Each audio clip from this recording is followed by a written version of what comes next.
सोचिए, कोई एक डर जो इतना बड़ा हो जाए कि वो आपकी पूरी जिंदगी को कंट्रोल करने लगे, आपको एकदम लाचार बना दे।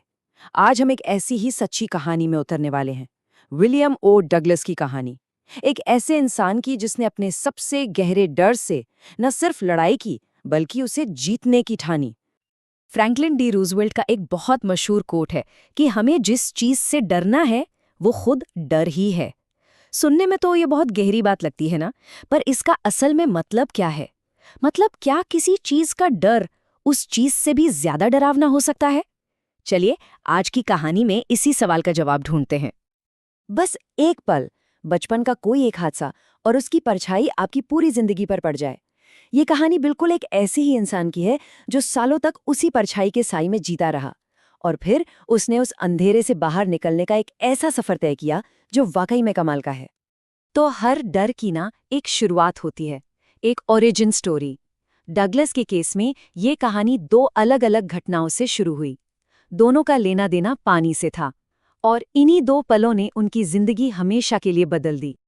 पहला वाकया, समंदर की उस बेकाबू जबरदस्त ताकत से उनका पहला सामना। और फिर जब उन्होंने उस डर से निकलने की हिम्मत की, तो कुछ ऐसा हो गया जो पहले वाले हादसे से भी कहीं कहीं ज्यादा भयानक था। एक ऐसा तजुर्बा जिसने उन्हें उनकी हिम्मत की आखिरी हद तक पहुंचा दिया। तो कहानी पहुंचती है एक पूल पर, जो एक बिल्कुल नॉर्मल दिन की तरह शुरू हुआ था, वो कुछ ही पलों में एक बुरे सपने में बदलने वाला था। एक मजाक जो मजाक नहीं रहा, एक ऐसा मजाक जो लगभग जानलेवा बन गया। जरा उस पल को महसूस करने की कोशिश कीजिए। आप पूल में हैं और अचानक कोई आपको गहरे पानी में फेंक देता है। पानी आपके सर के ऊपर है और ऊपर की सतह तक पहुंचना नामुमकिन सा लग रहा है। बस यही वो हकीकत थी जिसका सामना डगलस को करना पड़ा, अकेले, अपनी जिंदगी की लड़ाई लड़ने के लिए।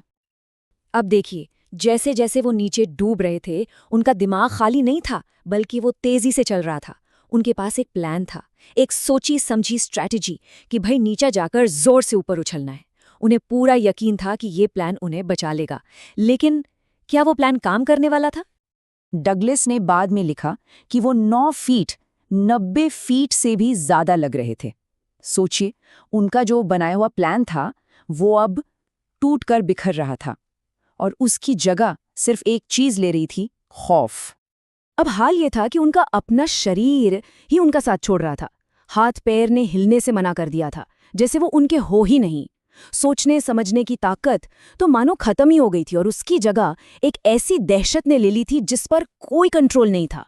बिल्कुल एक बिजली के झटके की तरह, जिसने उन्हें पूरी तरह से पैरालाइज कर दिया। और फिर अचानक कुछ बहुत ही अजीब हुआ। जैसे ही वो तीसरी और शायद आखिरी बार नीचे जाने लगे, वो सारा डर, वो सारी दहशत कहीं गायब हो गई, और उसकी जगह एक अजीब सी शांति ने ले ली। एक ऐसी शांति जिसमें सुकून था। डगलस लिखते हैं, और जीवन का पर्दा गिर गया। उन्हें लगा बस सब खत्म। उन्होंने मान लिया था कि वो मर रहे हैं। लेकिन कहानी यहाँ खत्म नहीं हुई थी। वो बच तो गए, हाँ, लेकिन उस हादसे ने एक ऐसा गहरा जख्म छोड़ा था जो बाहर से दिखता नहीं था। मतलब जिस्मानी खतरा तो टल गया, लेकिन असली लड़ाई तो अब शुरू हुई थी, दिमागी खौफ की लड़ाई। 10 साल से भी ज्यादा। सोचिए, 10 साल से ज्यादा वो डर एक साये की तरह उनके साथ रहा। एक ऐसा साया जो उनके हर फैसले पर, उनके हर छोटे बड़े एक्सपीरियंस पर अपनी छाप छोड़ जाता था। कैसा लगता होगा कि जिन चीजों से सबसे ज्यादा खुशी मिलती है, वही करने से डर लगे। एक ऐसी अनदेखी दीवार जो आपको आपकी पसंदीदा चीजों से दूर रखे। डगलस के लिए मछली पकड़ना, बोटिंग करना, तैरना, ये सारी छोटी छोटी खुशियां भी अब उनकी पहुंच से बहुत बहुत दूर थीं। लेकिन फिर एक दिन आया जब कुछ बदला। डगलस ने फैसला किया कि बस अब बहुत हुआ। वो अब इस डर के कैदी बनकर नहीं रहेंगे। उन्होंने तय किया कि वो पलट कर लड़ेंगे। और देखिए, ये कोई एक दो दिन की लड़ाई नहीं थी। इस गहरे, बहुत गहरे बैठे डर पर काबू पाने में महीनों की जबरदस्त मेहनत लगी, सब्र लगा और एक पक्का इरादा। ये एक लंबा, मुश्किल सफर था, पर वो इसके लिए पूरी तरह तैयार थे। उनके इंस्ट्रक्टर का जो तरीका था वो बहुत सिंपल पर ब्रिलियंट था। उन्होंने क्या किया कि तैरने के पूरे प्रोसेस को बिल्कुल छोटे छोटे टुकड़ों में तोड़ दिया। सांस कैसे लेनी है, पैर कैसे चलाने हैं, हर चीज अलग। इससे डगलस को अपने डर के हर एक हिस्से का एक एक करके सामना करने का मौका मिला और हर रुकावट को पार करने का भी। तो ठीक है, वो तैरना तो सीख गए थे, इंस्ट्रक्टर ने भी कह दिया कि काम पूरा हुआ, पर क्या डर सच में चला गया था? डगलस को पता था कि असली टेस्ट, फाइनल एग्जाम अभी बाकी है, और ये एक ऐसी लड़ाई थी जो उन्हें अकेले ही लड़नी थी। तो उन्होंने क्या किया? वो जानबूझकर उन्हीं जगहों पर वापस गए जिनसे उन्हें सबसे ज्यादा डर लगता था। खुली झीलें, तेज नदियां। अब वक्त आ गया था अपने अंदर बैठे उस डर का आमने सामने मुकाबला करने का। और एक एक करके उन्होंने अपने हर डर को चैलेंज किया और उसे हराया। और फिर आया फाइनल टेस्ट, एक दूर दराज बर्फीली झील के ठंडे पानी में। जब उन्होंने उसमें तैरना शुरू किया तो उन्हें पता था कि ये वो पल है जो या तो उन्हें तोड़ देगा या फिर हमेशा हमेशा के लिए आजाद कर देगा। और जैसे ही वो दूसरे किनारे पर पहुंचे, वो खुशी से चीख पड़े। उनकी वो चीख जीत की चीख थी। उन्होंने लिखा, मैंने पानी के अपने डर पर विजय पाली थी। उस एक पल में वो सिर्फ एक तैराक नहीं थे, वो एक विजेता थे, वो आजाद थे। तो आखिर में डगलस ने एक बहुत ही गहरा सबक सीखा।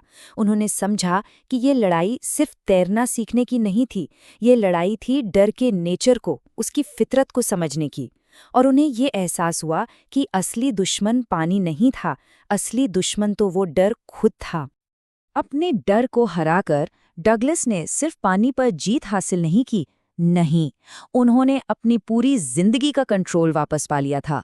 अब वो इंसान नहीं थे जिसे डर चलाता था, बल्कि वो थे जो अपनी जिंदगी को खुद चलाते थे।